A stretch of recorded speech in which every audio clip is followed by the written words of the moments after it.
Anand playing for the Ganges Grandmasters. Shake of hands opens with 1e4 and Vishy plays the Karukan. Wow! Karukan was the main weapon of Vishy in the 90s, I believe, and now he hasn't played it so much, but he plays it here. Maybe one of the ideas is that he wants to get a sharp position against Nepo. Bishop goes back and Nepo plays his pawn up to h4. Now h6 and knight f3. e6 played.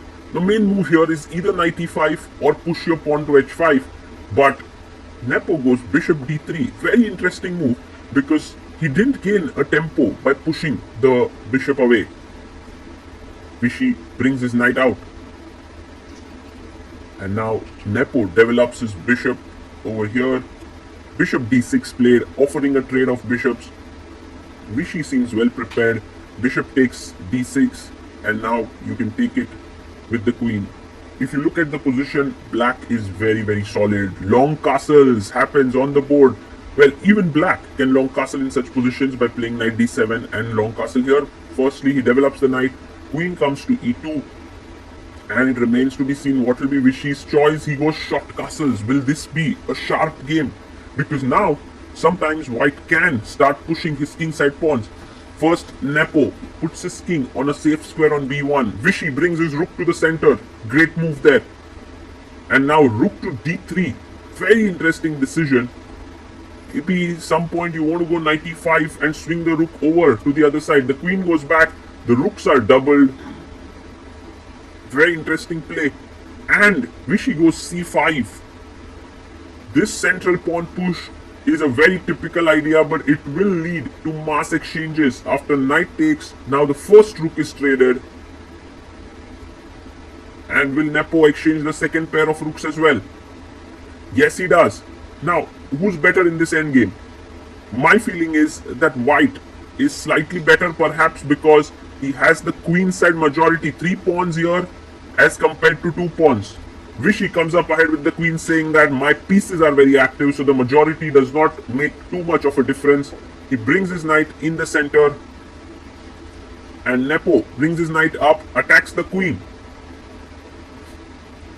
The queen moves to the c5 square and now he plays his knight to d2, offering a trade of this knight because it was constantly putting pressure on the f2 square. Queen comes up ahead. Great play by Anand until now. Knight d3. Nepo trying to make the game sharp by not exchanging. Queen goes back. Maybe at some point the queen can enter on this square. But the knight is pushed away. He's pushing the knight away.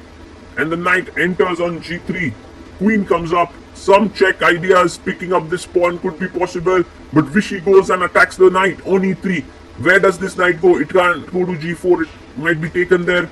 And so queen d4 played by Nepo. Very smart move, offering a trade of queens. Knight takes, and now as we mentioned in this position, it is a dangerous endgame for black. King comes into f8 and c4. The queen side majority starts to roll. Vishy Anand has to be very careful. He brings his king up, but now Nepo pushes his pawn even further. And if he gets pawn to c6, pawn takes, knight takes, there would be a fork and he would lose this critical pawn. Knight goes back to e8. Suddenly, this becomes a very difficult position for Vishy to defend. King comes up to c2.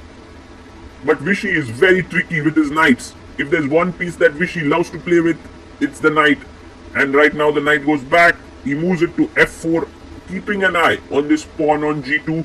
And Nepo pushes the knight away. The knight goes back, once again attacking here. I guess you push it further. Yes, he does. The knight comes back again.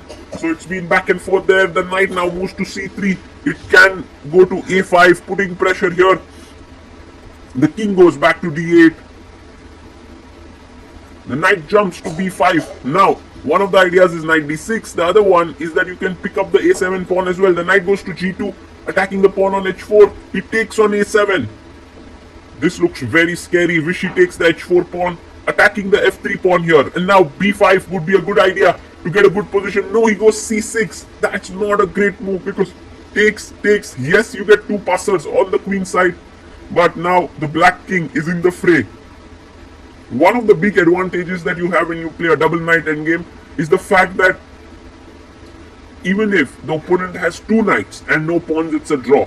So, if Vishy can sacrifice both his knights for all of white's pawns there, this would still be a draw. So the drawing margin is very high. In comes the knight, gives a check. Nepo wins a pawn. But Vishy knows that this knight has to move, and when it moves, he will pick up his pawn as well. Knight goes back. Vishy chops off the pawn on f3. Now Nepo takes the pawn on g7. At least visually, for the time being, this position looks very, very scary for the black pieces because his pawns are lonely. But look at Vishy. He's so confident. He is ready to exchange pawns and pieces. He's like, even if you trade, I have an outside passer here, and my king will handle these two pawns. Nepo keeps the knight on the board, and Vishy brings his king up. One of the big advantages and the way in which Vishy plays chess is that even in minus positions, he keeps his time under control, and that does put some pressure on the opponent. Knight comes to f4. There you see Nepo speaking to himself, trying to sort of motivate himself to stay focused because converting this endgame is not going to be easy. The king comes in. Very important game for the team because it's a very even match on other boards. And look at this move by Vishy. If you take here, the knight is hanging, and so first a check comes in, king comes up, and now if Nepo takes here, the knight jumps to e3 followed by a check. Let's say this way, check, check, check, king back, and it's a draw. So that's the reason why he plays pawn to b5. He comes in with his knight, and then check here, king forward, check again, king goes back. Nepo wants to take this pawn, but the check on c4 would lead to a draw. What an interesting way of defending by Vishy Anand. He's so confident about his position. Nepo shaking his head. He's very unhappy. He thought there should have been more chances for himself there, but he gives a check. King comes up, and Vishy once again showing why he's such a fantastic active defender in tough positions. Knight goes up, and the players agree to a draw. Vishy has managed to hold on in this tough endgame.